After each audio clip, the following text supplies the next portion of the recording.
Audio Jungle.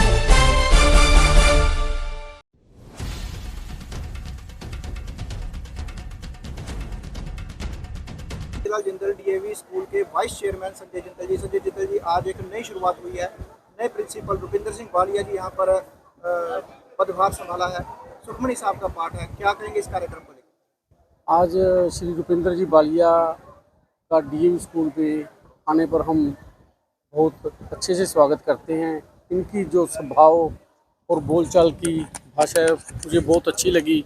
जो पिछले 8-10 साल से यहाँ स्कूल के अंदर जो वातावरण का माहौल रहा है वो काफ़ी दुखदाई रहा है और इससे मंडीवासी भी और पेरेंट्स भी काफ़ी परेशान रहे हैं। तो मैं आशा करता हूँ भी ये आगे अपना डीएवी स्कूल के अंदर जो माहौल है वो खुशनुमा रहे। तो आज जो सुखमनी साहब जी का पाठ यहाँ हुआ है तो मैं उससे यहाँ बहुत खुश हूँ। तो मैं ये कहता हूँ सुखमनी साहब जी हमें हमारे बच्चों पर अपना सदैव आशीर्वाद बनाए रखें। हमारे साथ सुरेश बंसल जी भी यहाँ पे मौजूद हैं। क्षेत्र के लोगों को जल्दी डीएवी में परिवर्तन देखने को मिलेगा? बिल्कुल देखने को मिलेगा। क्या कुछ नई फैकल्टीज और डीएवी में ऐड होंगी? बिल्कुल होंगी सर। लोगों से यही अपील करता हूँ भी अब जो ये पीछे माहौल रहा है वो आगे खुशनुमा माहौल रहेगा और यहाँ बच्चों की तादाद यहाँ बढ़ने की आशा है। तो हमारे लोकल मैनेजमेंट कमेटी के पदाधिकारी भी हैं, क्या कहेंगे सुरेश जी, आज नया माहौल देखने को मिला? बिल्कुल, आज तो बहुत ही फर्क दिखाई दे रहा है। जब से बालिया जी आए हैं तब से सारे स्कूल का माहौल बदलता सा नज़र आ रहा है। वो बहुत ही धार्मिक प्रवृत्ति के हैं, आर्य समाज संस्था के से शुरू से ही जुड़े हुए व्यक्ति हैं, बहुत ही मिलनसार हैं और उनका व्यक्तित्व ही कुछ ऐसा है जिससे भी मिलते हैं वो अपना बना लेते हैं। हम भी उनसे मिले, उन्होंने हमें विश्वास दिलाया है जो भी स्कूल में कमियां हैं, जो भी बच्चों को परेशानियां आ रही हैं और जो भी अभिभावक ज़रूरी समझते हैं स्कूल में उन कमियों को दूर किया जाएगा और जो बच्चे लहरा जा रहे हैं, टोहाना जा रहे हैं, उन कारणों को खोजा जाएगा कि हमारे बच्चे डीएवी स्कूल जैसी संस्था होते हुए भी उन्हें टोहाना और लहरा और दूसरे स्थानों पर क्यों जाना पड़ा। और बालिया जी का आना भी तभी हम सफल मानेंगे अगर हम उन सब बच्चों को वापस डीएवी स्कूल में ले आएंगे। सबसे पहले तो मैनेजमेंट का होता है कि मैनेजमेंट एक अच्छी होनी चाहिए जिसमें कि वालिया जी बहुत ही सक्षम दिखाई दे रहे हैं और उसके बाद मिलनसार होना चाहिए जिसमें कि सारे स्टाफ को एक साथ लेकर जा सके। अगर स्टाफ में ही आपस में फ़र्क हुआ, उसमें दड़ों में बट गया तो वो स्कूल तरक्की नहीं कर सकता।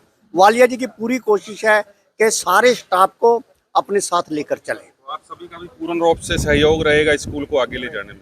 हमारा सहयोग तो सदा ही रहा है। जिस दिन ये 80 बच्चे थे और ये किराए के एक गोदाम में मार्केट कमेटी के सामने जब चलती थी, मैं तो तब से जुड़ा हुआ हूँ, सबसे पुराना एलएमसी हूँ। जब स्कूल के लिए ज़मीन परचेज की गई और जब स्कूल बना और जब बच्चों को एक एक को एडमिशन दिलाया, हम एक एक बच्चे को जाके एक एक अभिभावक को जाके टोकते थे, उन्हें स्कूल में बच्चों का एडमिशन कराने के लिए कहते थे। क्षेत्र के लोगों से डीएवी में आने के लिए क्या अपील करेंगे? यही अपील करेंगे, जो डीएवी स्कूल है वो एक साझी संस्था है, तो इसके अंदर कोई भी प्रॉफिट किसी की जेब में नहीं जाता है और बहुत ही पुरानी संस्था है। ये तो हमारे जो स्वतंत्रता सेनानी हुए हैं, लाला लाजपत राय, भगत सिंह जी, वो सब हमारे इस डीएवी स्कूल से ही पढ़े लिखे और निकले हुए रहे हैं और उनकी प्रेरणा डीएवी स्कूल की बहुत ही अच्छी रही है। उन्होंने सदा ही देश के लिए कार्य किया है, सेवा के लिए कार्य किया है और आगे भी इसी प्रकार से करते रहेंगे। तो क्या ब्रांड जो व्यवस्था, देखो इतनी बड़ी संस्था होती है, अगर मैनेजमेंट में थोड़ी सी भी ढील हो जाए तो व्यवस्था तो गड़बड़ा ही जाएगी। मैनेजमेंट में थोड़ी सी कमी थी, वो हम सब मानते हैं। उसी के कारण जो अभिभावक है वो नाराज थे। आपने इस बारे में पहले कहा था वालिया जी को, पहले भी कहा मैंने, व्हाट्सएप भी डाले, सब कुछ कहा था मैंने। एलएमसी की मीटिंग बुलाने के लिए भी कहा था। 1550 बच्चों से 1100 बच्चे रह गए। हमने आवाज उठाई क्यों नहीं? लगातार उठाते रहे, लेकिन वो भी कहते रहे 15 दिन 20 दिन, अब कोविड आया हुआ है, अब कोविड ठीक हो जाए, अब फलाने का बाप बीमार है, उसका माँ बीमार है, उसकी बहू बीमार है। इस प्रकार से बातें चलती रही। अगर हम ज्यादा बात उठाते हैं तो उसमें भी संस्था का नुकसान होता है, उसमें भी कोई फायदा नहीं होता। हम जिस संस्था के साथ जुड़े हुए हैं वो एकदम चरमरा ना जाए, हम भी ये देखते हैं। तो हम तो सदैव ही कहते रहे एलएमसी की मीटिंग बुलाने के लिए। अगर कोई ना बुलाए तो उसके लिए इतना बड़ा भी हम स्टेप नहीं उठाना चाहते थे जिससे कि सारी ही व्यवस्था चरमरा जाती। तो क्या नई कमेटी ठीक है, कमेटी में कोई दिक्कत नहीं है। दिक्कत तो है उसकी मीटिंग बुलाने की, मीटिंग तो बुलाई जाए।